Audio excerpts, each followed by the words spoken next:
Moisés, um homem muito reconhecido pelos judeus. Mas será que a autoridade de Jesus era menor, igual ou superior à de Moisés?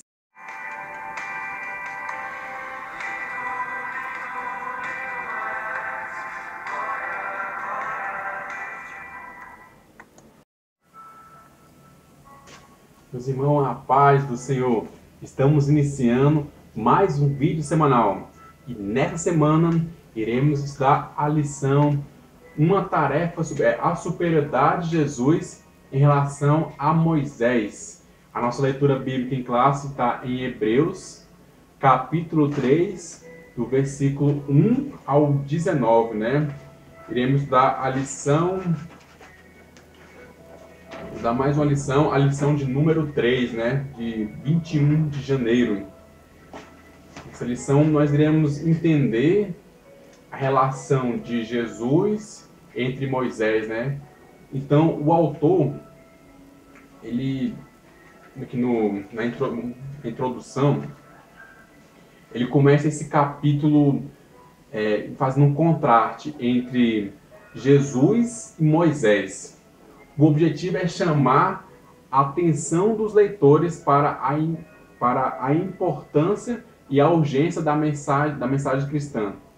Moisés era lembrado e reverenciado não apenas por ter sido um grande legislador hebreu, mas também como um servo que se sacrificou em prol do seu povo. Ele foi um bom mordomo, né? Ele serviu bem na casa de Deus. No Antigo Testamento, o povo de Israel era considerado a família de Deus, e foi por essa família que Moisés sacrificou-se. Mas o que representava os esforços de Moisés, que era um simples servo na casa de Deus? Diante de Jesus, o bendito Filho de Deus, que voluntariamente deu a sua própria vida em resgate a esse mundo. O que representava Moisés, né? Moisés era apenas um servo. Moisés, ele veio como mais um profeta daquela época.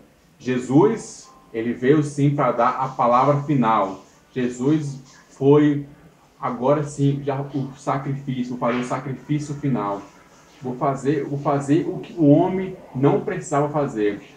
Ou melhor, Jesus veio para fazer o que o homem não conseguiria fazer.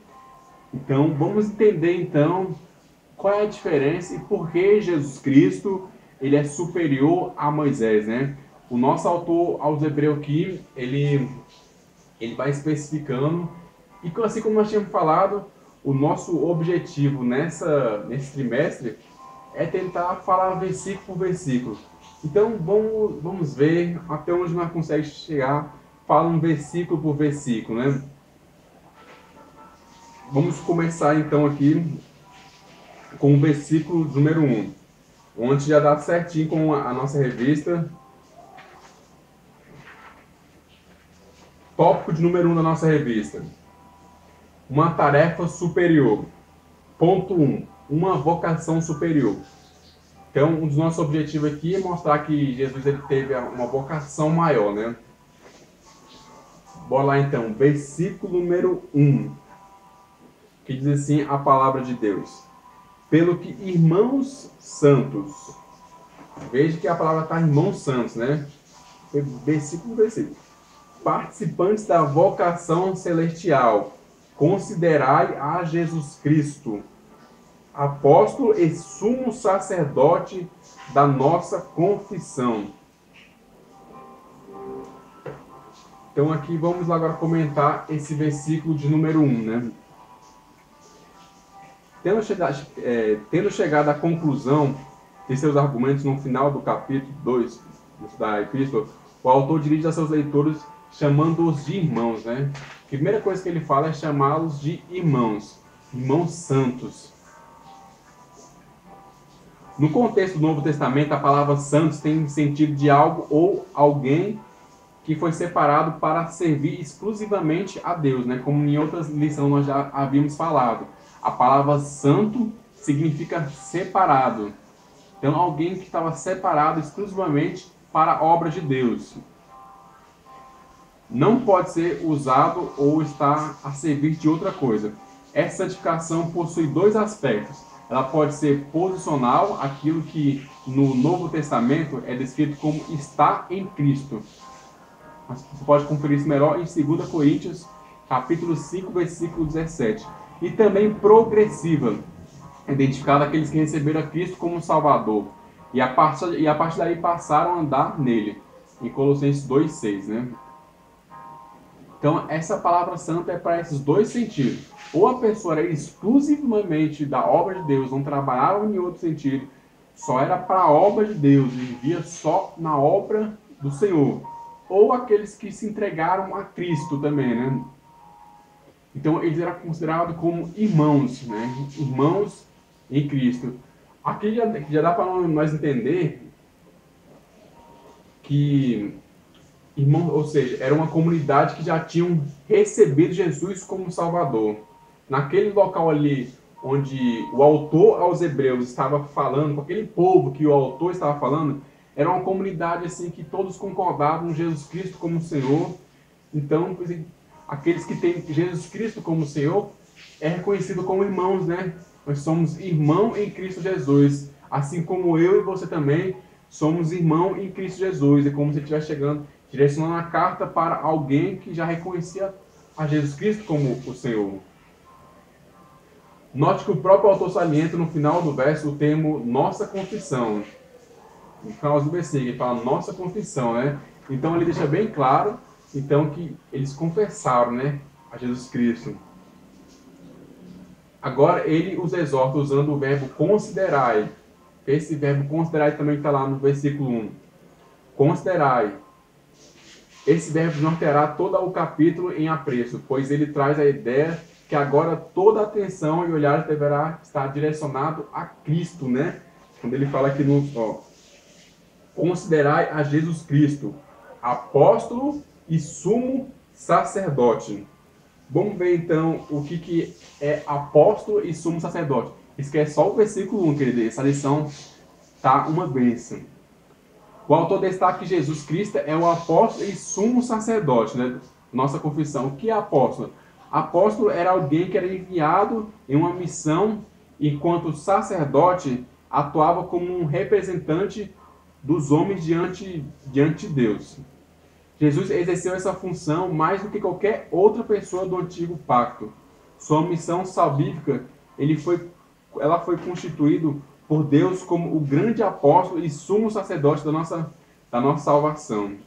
Jesus Cristo, então, aqui como naquela época, vinham outros homens, né? Arão como sumo sacerdote, Moisés, sacerdote. Então ali tinha aqueles povos do Antigo Testamento. E agora ele falou, considerai, né? Lá no versículo, vamos voltar para o versículo. Considerai a Jesus Cristo, apóstolo e sumo sacerdote. Então, ele tirando aquela ênfase ali do Antigo Testamento e trazendo para Jesus Cristo. Versículo 1, né? Vamos lá então agora continuar a nossa missão.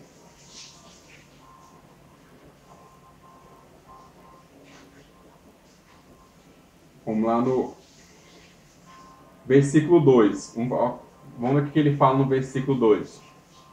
Sendo fiel ao que constituiu, como também foi Moisés em toda a sua casa. Versículo 2, né? O versículo 2 é uma referência ao Números, capítulo 12, versículo 7. Nesse contexto, o termo casa também significa família e é aplicada em relação ao povo de Deus na antiga aliança, né? Então aqui ele está falando da casa. Nós vemos muito bem que a casa, até o próprio Josué falando assim, eu e minha casa serviremos ao Senhor. Não sei quanto a vocês, mas eu e minha casa serviremos ao Senhor. Ou seja, eu e a minha família. O termo casa se refere à família. A família, né? Então, sendo fiel que construiu, como também foi Moisés em toda a sua casa. Um mordomo fiel na casa de Deus durante a peregrinação no deserto e usa essa metáfora como uma analogia da missão de Jesus. O Filho de Deus, Jesus, assim como Moisés, também foi fiel sobre a casa de Deus. Ou seja, quem é a casa de Deus, né? A casa de Deus é a igreja. Mas a semelhança entre Jesus e Moisés param por aí, porque Jesus em tudo é superior ao grande legislador hebreu. Eles pode ter algumas coisas em comum, né? Moisés foi fiel também ali à casa, né? À família, que era tudo aqueles também servos de Deus. Jesus também foi fiel, mas só Jesus Cristo é superior a todos, né?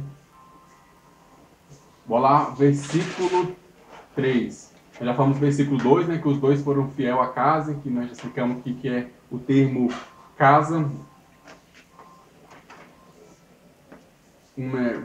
Para deixar mais claro também, assim, ó, eu falei do ponto, nós estamos no ponto 1, né? Vamos passar para o ponto 2. Vamos explicando a revista e os versículos, para nós não ficar muito perdido nenhum nem outro. Ponto 2. Uma missão superior. O autor usa os termos apóstolo e sumo sacerdote, nós já falamos, né?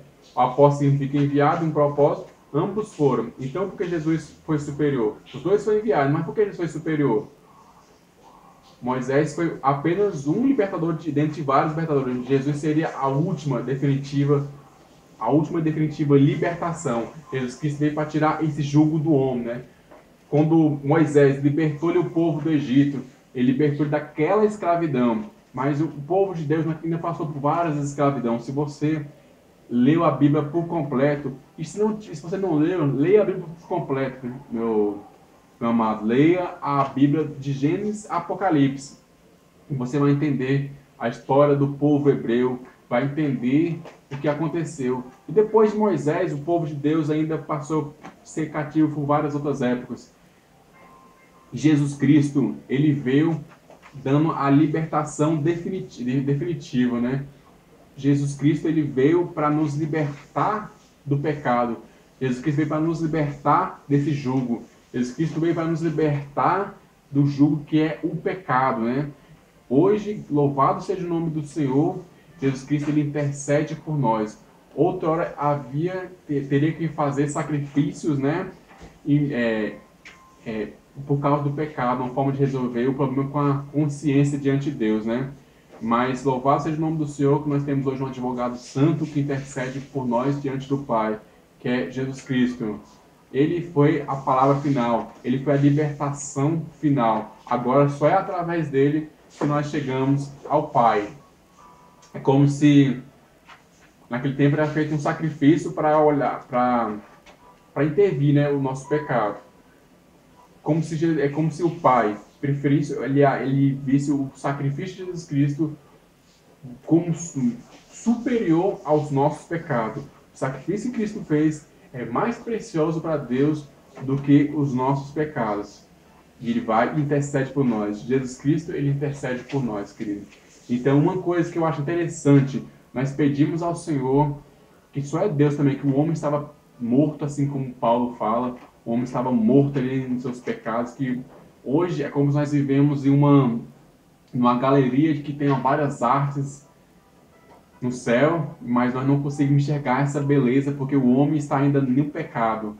Mas Deus, Jesus Cristo, só Ele sim, Ele é capaz de nos trazer o arrependimento. O arrependimento é uma dádiva de Deus. Então, ore ao Senhor, peça ao Senhor, produza em mim um coração arrependido. Ora a Deus, produza em mim um coração arrependido, digno de ver o Senhor, digno de sentir o Senhor. Louvado seja o nome do Senhor. Vamos lá então,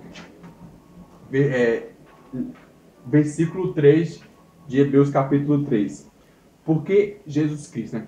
Porque ele é tido por digno de tanto maior glória do que Moisés, quanto maior honra do que a casa tem aquele que a edificou. Então aqui ele deixou bem claro, assim, o autor aos Hebreus, né? Não há dúvida de que o homem que constrói uma casa para sua comodidade é mais honrável do que a casa mesma. Mas a casa aqui se refere à igreja de Deus. Essa igreja aqui é denominada casa ou família. está edificada por Cristo. Portanto, ele deve ser maior do que Moisés, que era somente um membro e oficial dessa igreja. Então é assim, né? Aqui como falou bem claro, né? Porque ele é tido por digno de tanto maior glória do que Moisés, quanto maior honra do que a casa tem aquele que a edificou. Moisés, ele é a casa também. Moisés, ele é a casa, eu somos a casa, somos um daqueles também que reconhecemos a Cristo como nosso Salvador. Mas ele é o dono da casa. Jesus Cristo é o dono da casa, por isso que ele é maior que a casa. Aqui nós encerramos também o ponto de número 3, uma mediação superior, né? Como nós já falamos, eu não entrei no tópico ponto 3, mas já comentamos porque Jesus Cristo tem uma mediação superior à de Moisés. Porque, como eu falei, ele pagou o preço final, né? Ele já nos libertou do jugo. Através dele nós conseguimos ter um novo coração. Louvado seja o nome do Senhor. Então, ponto de número 2. Tópico de número 2, melhor, né? Uma autoridade superior. Ponto 1. Construtor, não apenas administrador. O que significa casa já falamos, né? Casa se referia ou à família de Cristo, ou a família de Cristo, ou aqueles que, ou melhor, ou aqueles que confessavam a Cristo, ou a família também nossa, né? Assim como Josué, minha casa servirá ao Senhor, é a família. A nossa família também é a nossa casa. Ponto de número 2. Ponto de número 1, né? Vamos ver agora o versículo 5. Nós comentamos uma revista e um versículo, para ficar bem claro. Porque eu achei melhor se nós comentar versículo por versículo? Porque o nosso objetivo maior, meu amado, é entendermos e estudar a palavra do Senhor. Não adianta nós ficar muito assim comentando um comentário de um outro comentador. Nós temos muito para aprender com os nossos irmãos, mas o nosso objetivo maior é a palavra de Deus, é a Bíblia. Nós aproveitamos o que é bom, que assim o Paulo, assim como o Paulo falou, nós temos que reter o que é bom, não importa. Então nós podemos analisar ali e reter o que é bom. Vamos lá então, versículo 5. E na verdade Moisés foi fiel em toda a sua casa, como servo para testemunho das coisas que se haviam de anunciar. O autor aqui novamente volta à figura de Moisés.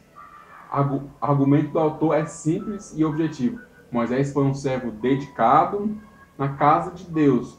Ele procurou seguir com diligência e fazer com que o povo seguisse as diretrizes da lei de Deus.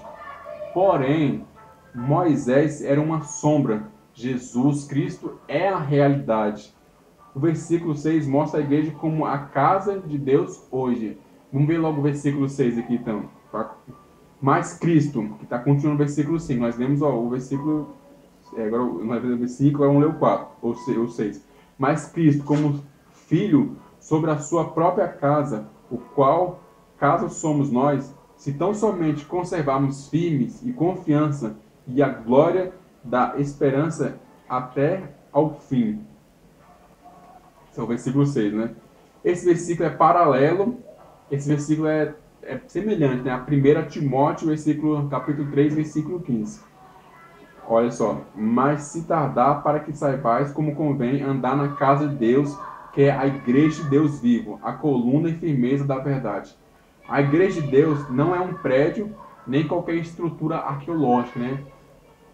A igreja de Deus não é o prédio que nós habitamos ali, não é os bancos. A igreja de Deus não é aquele microfone. A igreja de Deus não é aquele onde nós vamos ali se reunir para cultuarmos o Senhor. A igreja mas sim o povo comprado com o sangue de Jesus Cristo. Esse sim é a casa de Deus. O povo que foi lavado e remido pelo sangue de Jesus Cristo. O povo que reconhece o sacrifício de Cristo. Esse é sim a casa de Deus. O povo que reconhece Cristo como seu Salvador. Essa sim é a casa de Deus, a qual nós aí sim nós podemos chamar nós irmãos, né? Assim como o povo ali no versículo 1, irmãos santos. Então foi assim que o autor começou, aos Hebreus, né? Então ele estava se referindo a alguém ali que era a casa de Deus, era a família de Cristo. Quem faz parte da igreja precisa demonstrar confiança a fim de poder ter esperança até o fim. O autor tem seu foco no futuro ao usar os termos confiança e esperança. Ele quer chamar a atenção para esse fato. Ele vê a vida cristã dentro de um contexto escatológico, não imediatalista. Confiança, né? Por que confiança? Porque ele usou esse termo confiança e está querendo levar algo para esperança, né? Vamos ver o que significa a palavra confiança. Confiança ocorre 4 vezes em Hebreus, 2 vezes em referência ao culto, em capítulo 4, versículo 16, e no 10, no versículo 19. E também em outras 2 vezes quando ao modo de se enfrentar dificuldades na vida. A palavra esperança expressa a expectativa futura do autor em contraste com a escatologia realizada em Cristo. Aqui, assim como em outras passagens do Novo Testamento, a palavra tem conotações de expectativas confiantes. Versículo 7. Portanto, como diz o Espírito Santo, se ouvides hoje a sua voz. Versículo 7, né? Portanto, né? O versículo 7 introduz uma citação a um Salmos 95, versículo 7. O autor toma essas palavras do salmista não apenas como uma advertência para os dias passados, mas também para os seus dias. Isso era possível graças à inspiração do Espírito Santo sobre as letras sagradas. O autor não queria que aquilo que aconteceu com a geração de Êxodo fosse repetido com seus leitores. Então aqui ele deixa, portanto, como diz o Espírito Santo, se ouvides hoje a sua voz. Então o autor aqui estava querendo salientar, estava querendo lembrar do que o povo passou, né? Ele vai falar 2 vezes aqui nesse capítulo. Ouça a voz do Espírito Santo aqui. Nessa carta aos Hebreus, aqui nesse versículo 3, ele, por isso, acha muito interessante, muitos estudiosos acham muito interessante essa carta, é uma das mais profundas, que ele traz um contraste, né? Em contraste, na verdade, ele é como se ele juntasse a Antiga Aliança e o Novo Testamento, juntasse os dois, e ele falando ponto por ponto. E aqui ele estava relembrando o que o povo passou, né? O povo foi, muitas vezes eles desanimaram, mesmo Cristo, mesmo Deus, fazendo todos aqueles milagres ali no deserto, mesmo Deus mostrando, libertando eles do Egito, mas muitos ainda ali desistiram, desanimaram, apostataram da fé. Então, aqui ele estava lembrando, né, no Salmo 95, assim, portanto, como diz o Espírito Santo, se ouvides hoje a voz. Então, nós temos que ouvir a voz. Ele estava lembrando o povo ali, para ouvir a voz, para não acontecer o que aconteceu, para não acontecer o que aconteceu antes ali, né? Ele vai falar de novo, vamos comentar um pouco mais para frente, porque ele fala de novo ali no outro versículo. Versículo 8, ó. Aí, ó, portanto, agora o versículo 8, ele... Não endureceis o vosso coração como na provocação no dia da tentação do deserto. Ó. Lembrando lá do povo de Deus, lembrando que eles passaram no deserto, né? Ainda que Moisés tenha sido fiel a Deus, a geração da qual ele formava parte pereceu no deserto. Pereceu, né? Eles pereceram no deserto. Esse fato serviu como advertência à geração que escutou o evangelho de Cristo e esteve em perigo a rejeitá-lo.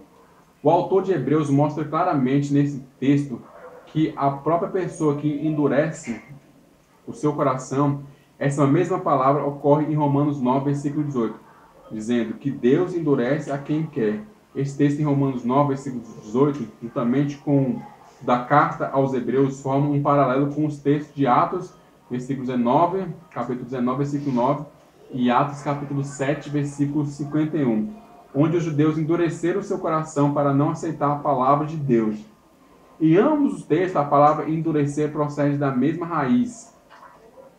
Endurecer, né, que por sua vez dá origem à palavra portuguesa. O contexto deixa claro que Deus só endurece quem já está endurecido. Em outras palavras, quem resiste à sua palavra será endurecido por ele. Ou seja, Cristo, ele dá usar uma palavra assim clara, deixar clara para os irmãos, a palavra de Deus é para todos. Ele deu a oportunidade para todos ouvirem, né?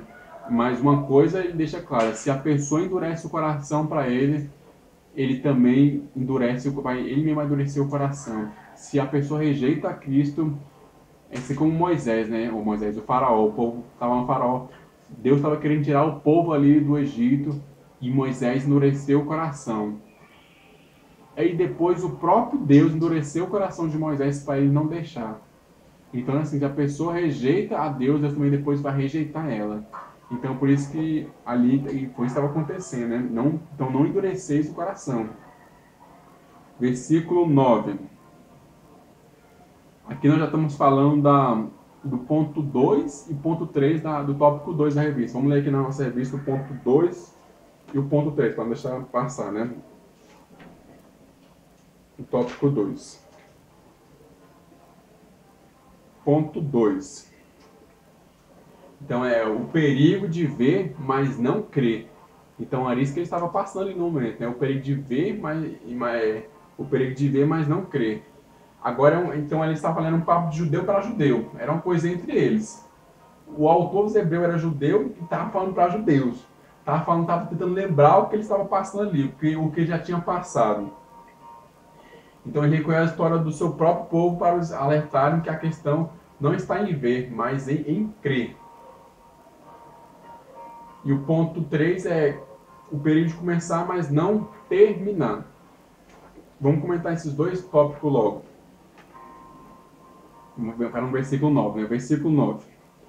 Onde vossos pais me tentaram, me provaram e viram por 40 anos as minhas obras.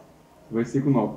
O versículo 9 explica as razões desse endurecimento. O autor tem em mente a rota do êxodo que cobriu um período de 40 anos. Nessa trajetória, os israelitas presenciaram milagres, sinais, maravilhas, mas não se sentiram convencidos por eles, né? Por esses milagres todos que nós já comentamos. Os hebreus ali, o povo daquele tempo de Deus, não foram convencidos, mesmo com isso tudo ainda, né? Só Moisés foi fiel ali, mas não foram todos que estavam com Moisés que foram fiel. Então ali, isso que o autor estava querendo falar, né? Que papo de judeu para judeu, entre nós ali, mas nós mesmo recebendo tantos milagres, sinais, mas muitos ali endureceram um coração. Então ele não endureceu o coração. Agora o versículo 10. Por isso me dignei contra essa geração e disse: estes sempre erram em seu coração e não conheceram os meus caminhos. É o versículo 10. Então, como foi mostrado, essa desobediência repetitiva provocou a ira divina, como nós já conhecemos, né? A consequência dessa desobediência e rebeldia foi a privação de entrar na terra prometida. Eles poderiam muito bem tentar na terra prometida, mas por não obedecerem à palavra do Senhor, por preferirem desobedecerem, fazer ídolos para si, não entraram na terra prometida. Então, meu querido, não é brincadeira, né? Nós hoje também o povo naquela época ali estava passando por essa mesma situação. Eles estavam se apostatando da fé, como nós falamos na lição de número 1, que depois de 100 e poucos anos, eu não me lembro, que Jesus já tinha subido ao céu. Então, mesmo subindo com aqueles milagres tudo ali, mas muitos estavam se apostatando da fé por muitas coisas acontecerem, eles não entenderam. E o povo judeu também, eles receberam também muitos milagres no tempo do êxodo e muitos se apostataram da fé. Então, por isso que eu te digo que não brinque de ser crente, não brinque no evangelho, porque muitos também estão se apostatando da fé nos nossos dias atuais e estão preferindo amar a si mesmo, estão preferindo amar mais as coisas desse mundo e estão achando que estão tudo bem com eles, mas na verdade estão amando só a si mesmo e não estão levando a palavra do Senhor a sério, estão realmente se entregando para Cristo, né, e conhecer a Cristo verdadeiramente. E eles acabaram entrando na terra prometida. Então que o Senhor nos livre, né, que o Senhor nos faça, que o Senhor produza no nosso coração arrependimento digno de nós ver e sentir a Ele verdadeiramente, para que nós entre na terra prometida também, como Ele prometeu para nós, né? Nós venhamos ter a salvação. Versículo 11. Assim jurei na minha ira que não entrarão no meu repouso. Versículo 11, né? O autor faz um paralelo entre a desobediência dos antigos hebreus com aqueles dos seus dias. Tem um autor, Adam Clarke, ele comenta sobre essa passagem. Ele destaca com muita propriedade. Olha o que ele falou. Vou ler para os irmãos aqui que ele falou. Os desobedientes israelitas serviam de advertência. Foram resgatados do cativeiro e tiveram a mais completa promessa de uma terra da prosperidade e descanso. Por causa da desobediência, não a obtiveram e caíram no deserto. Vocês foram resgatados da escravidão do pecado e têm mais benévola esperança da esperança entre os santos da luz. Pela incredulidade e desobediência, eles perderam seus descansos. Pela mesma coisa, vocês também podem perdê-la. Esse aqui foi um grande teólogo, Adam Clarke, com essa pesquisa. Então, o que ele comenta, assim o povo israelita perdeu, assim também nós podemos perder também, né? Então, que o Senhor nos livre e nos guarde. Versículo 12. Vede, irmãos, que nunca haja em qualquer de vós um coração mau e infiel para se apartar do Deus vivo. A advertência aqui no versículo 12 é intensificada pela exortação do autor.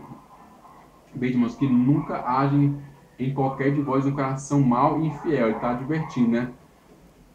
Mas, aí, então, mais uma vez, ele lembra que a falta de vigilância somada com a negligência e desobediência pode conduzir ao fracasso espiritual. Ele adverte-os do perigo de apostatar e cair da fé. Então, aqui mais uma vez, o autor que está advertindo, né? Então, aqui como a gente falou no começo, a carta aos Hebreus, ela serviu para isso, né? Para nos animar, de certa forma, ele anima e também para advertir. Então, aqui ele está advertindo o povo para não cair na fé. Versículo 13. Antes, exortai-vos uns aos outros todos os dias durante o tempo que se chama hoje, para que nenhum de vós se endureça pelo engano do pecado. Para que nenhum de vós se endureça pelo engano do pecado. Versículo 13. Aqui o sentido do texto é de que os cristãos não permitam que seus corações sejam seduzidos pelo pecado, né? O autor usa o termo grego, parakélio, isto é, chamar a parte para consolar, né? Parecido com paraclero, que é o do consolador. Então aqui é parakélio, que é, isto é, chama a parte para consolar, para se referir à necessidade de encorajamento contínuo. Ou seja, que nem então nós temos que ajudar um ao outro, né? Console um ao outro. O que o autor está querendo falar, né? Que ele falou aqui no versículo 13.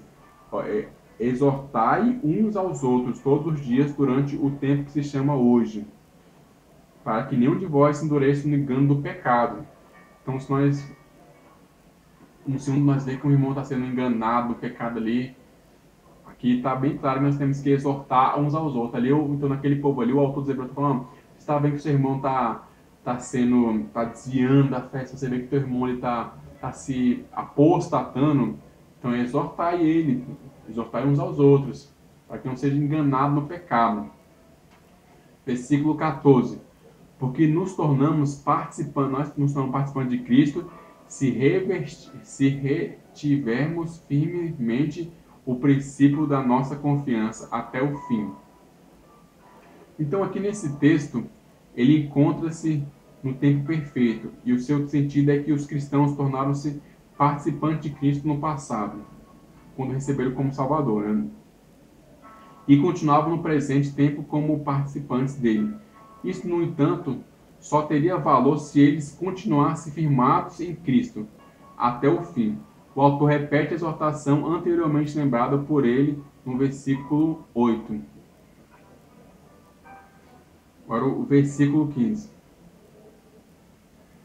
Enquanto se diz hoje, se ouvides a sua voz, não endureçais o vosso coração como na provocação. Então aqui, como eu havia falado para os irmãos, né? Mais uma vez aqui, ele está se falando do versículo 8, né? Mais uma vez ele está repetindo, não endureçais o coração. Vamos ler agora um pouco da revista aqui. Já falando da parte de estudo do ponto 2, né? na revista foi construtor, não apenas administrador, o perigo de ver, mas não crer, o perigo de começar, mas não terminar. Nós falamos isso, né, que o escritor aos Hebreus estava comparando ao que o povo passou, foi papo de judeu para judeu, comparando o que o povo passou ali, que o povo havia passado e que o povo estava passando, né? Então, ele estava alertando o povo ali para continuar, estava exortando o povo ali.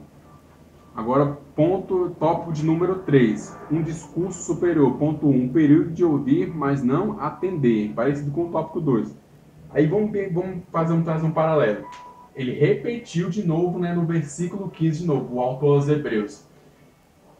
Os manuscritos era algo assim, tinha pouco espaço, e ele praticamente escreveu duas coisas no mesmo capítulo. Então, realmente era algo muito importante, né?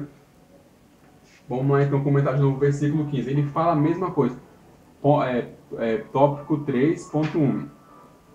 Então, no Salmo 95, versículo 7, estava o sucesso ocorrido em Cades Barneia, onde o povo não creu que Deus havia o enviado para ocupar Canaã, duvidando do seu poder para dar-lhes vitória sobre os povos que ocupavam a terra. Em Números 14, versículo 1. Deus estabeleceu uma ação judicial sobre o povo rebelde, de modo que nenhum dos homens maiores de 20 anos entrariam na terra por haverem murmurados contra Deus. Está em Números 14, versículo 27 e versículo 29. Confira depois, querido. A advertência é solene, já que Deus pode aplicar aos crentes rebeldes uma disciplina similar ao que aplicou aos israelitas que não quiseram obedecer a sua voz. Então ali o povo não entraram na terra prometida, né? Porque só entraram de menos de 20 anos, porque naquela época menos de 20 anos era considerado como criança. Versículo 16. Porque havendo alguns ouvido e provocaram, mas não todos os que saíram do Egito por meio de Moisés. Versículo 16. Então, o versículo 16, ele distingue os desobedientes dos obedientes. Ele fala bem claro, havendo alguns, né? O livro de Números narra que quando chegou ao Sinai, Moisés precisou fazer a contagem dos israelitas de 20 anos de idade para cima. Em Números 1, versículo 1 ao 3. Os dados não incluíram os levitas. Os levitas chegaram a 603.550 homens. Números 1, versículo 46. Está escrito isso, né? Foram os homens que chegaram lá. O versículo 17 mostra que esses homens, excetuando Caleb e Josué, estavam incluídos na maldição de Deus, que os privaram de entrar na terra prometida, em Números 14, versículo 29 e 30. Então, o tanto de homens, mais de 20 anos, que estavam incluídos ali na maldição, né, querido? Aí o versículo 17 de Hebreus, capítulo 3. Mas com quem se indignou por 40 anos? Não foi porventura contra os que pecaram, cujos corpos caíram no deserto? Então essa geração peregrinou pelo deserto até ser consumida. Em Números 14, versículos 33 e 34. Por que pecaram? Porque eles ficaram peregrinando no deserto até serem consumidos. Versículo 18. E a quem jurou que não entrariam no seu repouso, senão aos que foram desobedientes? Quando essa geração chegou às fronteiras da terra prometida, Moisés novamente fez a recontagem do povo. Em Números capítulo 26, do 1 ao 2 e o versículo 63. Ali foi colocado o ponto final nessa triste história do povo de Deus, concluída pelas palavras do cronista sagrado. E entre estes nenhum houve dos que foram contados. Por Moisés e Arão, os sacerdotes, quando contaram os filhos de Israel no deserto do Sinai, porque o Senhor dissera deles que certamente morreriam no deserto. E nenhum deles ficou senão Caleb, filho de Jefoné, e Josué, filho de Num. Em Números 26, 64 e 65. Então, querido, lá, aquela geração todinha ali, que murmuraram, que pecaram contra Deus, quando fazer a recontagem, nenhum deles entraram na terra prometida. Em versículo 19. Vemos que não puderam entrar por causa da sua incredulidade. O autor fala dos Hebreus, versículo 19, né? Vemos que não puderam entrar por causa da sua incredulidade. Então a advertência aqui, ó, versículo 19, o último versículo do capítulo 3. A advertência encerra neste capítulo com as palavras desse versículo. O autor mostra o perigo da desobediência e a rebelião contra Deus. Se não puderem entrar na terra prometida, no descanso que Deus preparou, a culpa não era do Senhor. Os cristãos hebreus deveriam tomar isso definitivamente como exemplo. O pecado pode sim impedir o cristão de entrar no repouso de Deus. Aí saltou Adam Clarke, né? Aquele deixou bem claro, né? Que o pecado impediu o povo entrar na terra prometida. Então o pecado também pode sim impedir de nós cristãos entrar no repouso do Senhor. Eu deixei só esse autor aqui, Adam Clarke, ele falou: destaque que não foi um decreto de Deus que os impediu. Não foi porque lhes faltavam as forças para fazê-lo. Não foi porque lhes faltou o conselho divino instruindo-os como deveriam fazer. Tudo eles tinham em abundância pelos que escolheram pecar e não crer. A incredulidade produz desobediência, e essa, por sua vez, dureza de coração, cegueira mental, tudo isso lhes atraiu o juízo de Deus. E a ira caiu sobre todos eles até o último, né? Então ali, querido, esse escritor deixou bem claro, né, que foi por causa da desobediência, da incredulidade deles que eles não entraram no repouso do Senhor. Ponto para nós terminar a nossa lição. Então, que nós já comentamos, né, o ponto 1, para ele ouvir, mas não atender. Crenças não mudam a nossa vida, mas sim atitudes. São as praticidades nelas que determinará meu progresso.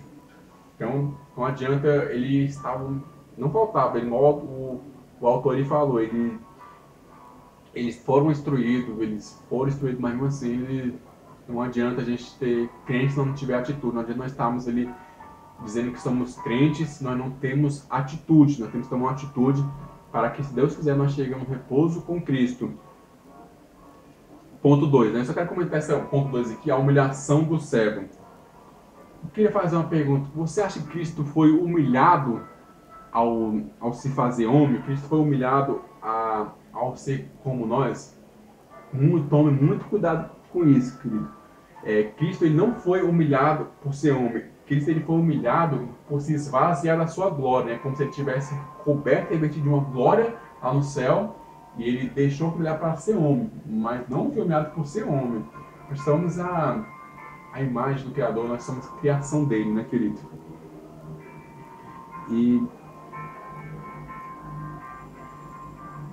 ponto número 3, exemplo a ser seguido. Ele cumpriu o que lhe fora designado. Amou sem exceção, primeiro o reino, depois vinham as demais coisas. Então aqui nós temos que, esse exemplo, nós queremos estar em repouso com Cristo, querido. Nós temos que cumprir o que nos foi designado, que é amar sem exceção, primeiro o reino, depois as demais coisas. Esse evangelho está sendo pregado hoje, querido, que nós temos que sempre amar a nós mesmos, que nós temos que estão pregando muito que você tem que ter prosperidade, estão pregando muito que você tem que ter aquilo, isso, mas primeiro é o reino de Deus, querido.